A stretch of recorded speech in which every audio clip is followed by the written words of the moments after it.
Hi friends, good morning. నా పేరు Srikanth. Particular ఈ క్లాస్లో వచ్చేసి ఈజ్ నంబర్ అనే డాక్స్ ఫంక్షన్ గురించి తెలుసుకుందాం.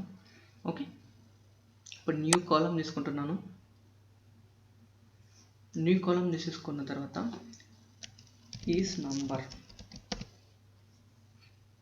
Okay checks whether a value is a number and returns true or false. అయితే ఎక్కడైతే నంబర్ ఉంటుందో అక్కడ ట్రూగా చూపిస్తుందట, నంబర్ లేని కాడ ఫాల్స్ చూపిస్తుందట.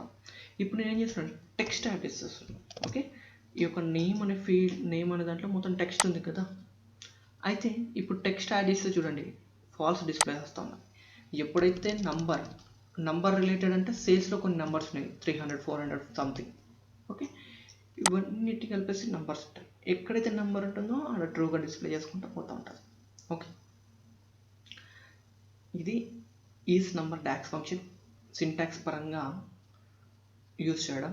ఫర్దర్ క్లాసెస్లో ఇది మనకు రియల్ టైంలో ఎందుకు యూజ్ చేస్తామని కూడా మనము తెలుసుకుంటాం.